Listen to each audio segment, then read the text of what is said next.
Hey everyone, आप सभी का स्वागत है हमारे यूट्यूब चैनल में। तो जैसा कि हमने लास्ट एपिसोड में देखा था, जो मिंग होता है वो जियांजू के पीछे पड़ चुका होता है और जबरदस्ती उसे एक डिनर डेट पे चलने के लिए कहता है क्योंकि आज उसका बर्थडे था। लेकिन जैसे ही जेन ये देखता है कि मिंग कुछ ज्यादा ही अपनी हद यहाँ पे पार करने की कोशिश कर रहा है, क्योंकि वो लगातार जियांजू से इंसिस्ट किए जा रहा था, इसलिए जेन से अब रहा नहीं जाता और वो मिंग को अपनी ट्रू आइडेंटिटी दिखाते हुए उस पर एक जोरदार हिट करता है। इसके कारण मिंग भी अब अपनी शक्तियों को एक्टिवेट कर चुका था और अब उनके बीच एक जोरदार फाइट होने वाली थी। अब आगे यहीं से एपिसोड की शुरुआत होती है, जहाँ पे जेन अपनी पूरी पावर से उस पर अटैक करता है, लेकिन मिंग भी अपनी सारी शक्तियों को इकट्ठा करते हुए जेन के उस अटैक को डिफेंड कर रहा होता है। यहाँ इन दोनों की पावर से एक दूसरे से टकराती हैं और काफी देर तक एक दूसरे को नलिफाई करते हुए जेन की पावर से ज्यादा पावरफुल होती हैं, इसीलिए वो मिंग पे अटैक करती हैं और वो नीचे गिर जाता है। आगे मिंग ये समझ जाता है कि वो बहुत ज्यादा स्ट्रांग है और वो उसका मुकाबला नहीं कर पाएगा, इसीलिए वो वहाँ से दुम दबा के भागने की कोशिश करता है। लेकिन जेन उसके सामने आ जाता है और उससे कहता है कि अभी कहाँ चल दिए, मैंने तुम्हें जाने को तो नहीं कहा। जिसपे मिंग की अब ये हालत हो चुकी थी कि खिसियाई बिल्ली खंबा नोचे। वो उससे कहने लगता है कि मैं ये एडमिट करता हूँ कि मैंने तुम्हें अंडर एस्टिमेट कर दिया था, लेकिन बच्चे तो नहीं जानता कि मैं कौन हूँ, इसलिए मुझसे पंगा लेने की कोशिश मत करना और जाओ, मैंने तुम्हें माफ कर दिया। जिसपे जेन उसे कहता है कि क्या तुम मेरे बेटे हो जो मैं तुम्हें जानूंगा कि तुम कौन हो, और इस तरह से इतनी आसानी से मैं तुम्हें यहाँ से तो जाने नहीं दूंगा। अब आगे जियांजू आके उन दोनों को वहाँ रोकने की कोशिश करती है, जिसपे जेन पहले तो मिंग को जाने की इजाजत दे देता है, लेकिन उसके फिर आगे जाते ही उसे फिर से धर दबोचता है और उसे कहता है कि तुम्हें यहाँ से भागने के लिए किसने कहा है। अब मीन उसकी बातों को यहाँ समझ नहीं पाता कि पहले तो उसने जाने को कहा और फिर उसी का रास्ता रोककर कहता है कि तुम्हें किसने जाने को कहा, और ये जानते हुए भी कि वो उसकी पावर का मुकाबला नहीं कर सकता, फिर भी उसे ये धमकी देने लगता है कि तुमने अगर मेरा रास्ता यहाँ रोकने की कोशिश करी तो कल का सूरज तुम नहीं देख पाओगे। अब जैसा कि हम जेन को जानते हैं कि कोई अगर उसे धमकाने की कोशिश करता है तो उसका पारा सर चढ़ जाता है। वो उसे गले से धर दबोचता है जैसे मानो कि आज वो उसे मार ही डालेगा। आगे जेन उसे लास्ट बार ये धमकी देता है कि मुझे चीजों को दोबारा कहने की आदत नहीं है, इसीलिए मैं तुमसे कहता हूँ कि यहाँ से दफा हो जाओ वरना मैं तुम्हारी इस गर्दन को यहीं तोड़ दूंगा। जिसपे मिंग भी दबी आवाज में उससे कहता है कि मैं यहाँ से हमेशा के लिए चला जाऊंगा। अब ये सुनते ही जो जेन होता है उसे छोड़ देता है और वो दुम दबा के वहाँ से भाग जाता है। अब आगे जियांजू उसे कहने लगती है कि ये एक बहुत बड़ा अमीरजादा है, तुम्हें इससे पंगा नहीं लेना चाहिए था। जिसपे जेन उससे कहने लगता है कि तुम मेरे लिए काफी ज्यादा वरीड हो रही हो, तो तुम्हें मुझसे प्यार तो नहीं हो गया, और वैसे भी इस ड्रैगन स्टार प्लेनेट में ऐसा कोई नहीं है जो मुझे धमका सके। अब इनकी इस बातचीत को देखते हुए जो आपस के स्टूडेंट होते हैं वो यही समझते हैं कि ये दोनों एक रिलेशनशिप में हैं, और वो यहाँ जियांजू को बॉयफ्रेंड जेन को समझ रहे होते हैं। और इस मोमेंट को कैप्चर करने के लिए जैसे ही वो पिक लेने जाते हैं, ये देखती ही जियांजू वहाँ पे शर्मा जाती है और वहाँ से चली जाती है। अब यहाँ पे सीन कट होता है और आगे हम जेन को इसी तरह से टहलता देखते हैं। तभी उसकी नजर एक लड़की पे पड़ती है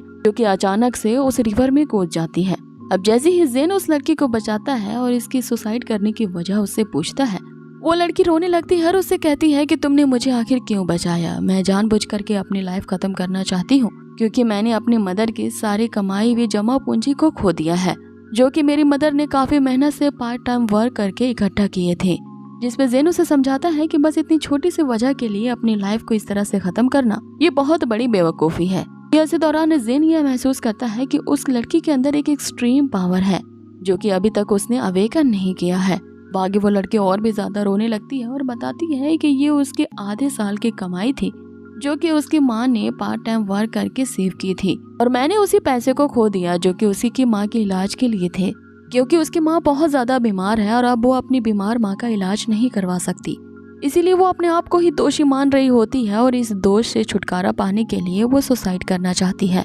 जिसपे जेन उसे समझाता है कि उदास होने की उसे जरूरत नहीं है, वो उसकी माँ को बचा लेगा, लेकिन बदले में उसे एक प्रॉमिस करना होगा। आगे जेन अपना परिचय देते हुए बताता है कि वो इस ड्रैगन किंग एकेडमी का एक इंस्ट्रक्टर है और वो चाहता है कि उसके ड्रैगन स्लेइंग डिपार्टमेंट को ये लड़की ज्वाइन कर ले, क्योंकि कहीं न कहीं उसकी एक्सट्रीम छुपी हुई पोटेंशियल पावर को जेन देख चुका होता है। जिसपे वो लड़की उसे बताती है कि उसके पास पैसे नहीं है, इसलिए वो फीस को पे नहीं कर सकती। आगे वो लड़की अपने आप को वेस्ट कहते हुए बताती है कि उसमें कुछ भी एबिलिटी नहीं है जो कि वर्थ है। जिसपे जेन उसे समझाने की कोशिश करता है कि उसके अंदर एक एक्सट्रीम पावर है और अगर इस पावर की प्रैक्टिस नहीं की गई तो ये वेस्ट जाएगी, और इन सारी चीजों की चिंता बस तुम मुझ पे छोड़ दो और तुम मेरी ड्रैगन स्लेइंग डिपार्टमेंट की एक स्टूडेंट बनना बस प्रॉमिस करो, तुम्हारी सारी प्रॉब्लम मैं दूर कर दूंगा, क्योंकि मुझे तुम्हारी पोटेंशियल पावर पे पूरा यकीन है। अब ये लड़की सुनते ही काफी ज्यादा भावुक हो जाती है और उसे कहती है कि अगर तुम मेरी माँ को बचा लेते हो तो मैं तुमसे ये प्रॉमिस करती हूँ कि चाहे इसमें मेरी जान ही क्यों न चली जाए,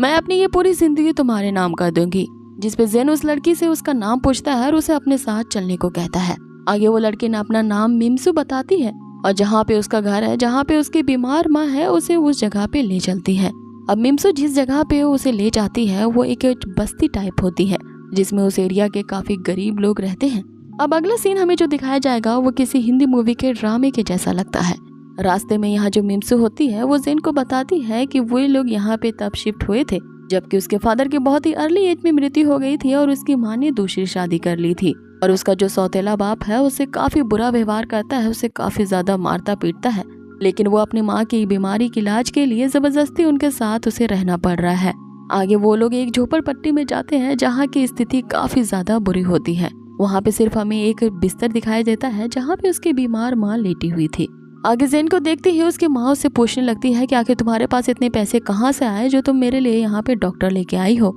जिस पे जेन उसे कहता है कि वो कोई डॉक्टर नहीं बल्कि ड्रैगन किंग एकेडमी का एक ट्यूटर है और जबकि मिम्सू मेरी स्टूडेंट है तो मैं इस हैसियत से आपको ट्रीट करने के लिए यहाँ पे आया हूँ। आगे जेन उसके मदर के नर्व्स को चेक करता है और उसे बताता है कि तुम्हारी माँ की इलनेस की जो वजह है वो ज्यादा काम करने की वजह से है, ओवरवर्क करने की वजह से और साथ ही अच्छी ट्रीटमेंट ना मिलने के कारण तुम्हारी मदर के जो इंटरनल ऑर्गन्स हैं वो हाईली डैमेज हो चुके हैं, जिन्हें ट्रीट करने के लिए काफी एक्सपेंसिव मेडिकल मटेरियल्स लगेंगे जो उनकी बॉडी को स्लोली नरिश करेंगी। अब ये सुनते ही मिम्सू यहाँ जेन से कहने लगती है कि प्लीज मेरी माँ को बचा लो और अगर मेरी माँ की बीमारी यहाँ पे क्योर हो गई तो मैं अपनी पूरी जिंदगी तुम्हारे नाम कर दूंगी, मतलब कि मेरी पूरी लाइफ तुम्हारी होगी और तुम मुझसे जो भी करवाना चाहो मैं इस पे एग्री करूंगी। अब कोई भी माँ ये सुनते ही अपनी बेटी से यही कहेगी कि अपनी जिंदगी को मेरे लिए यूँ सेक्रीफाइस मत करो और ये एक बहुत बड़ा प्रॉमिस है और मात्र मेरी जिंदगी बचाने के लिए तुम इतना बड़ा प्रॉमिस किसी के साथ ना करो जिसमें तुम्हारी जिंदगी ही दांव पे लग जाए। अब जेन थोड़ी ना यहाँ पे विलन है जो उस छोटी लड़की का फायदा उठाएगा। वो उन दोनों को वहाँ पे शांत करवाते हुए कहता है कि ऐसा कुछ नहीं है, अब जबकि तुम ऑलरेडी मेरे स्टूडेंट बनने के लिए एग्री कर चुकी हो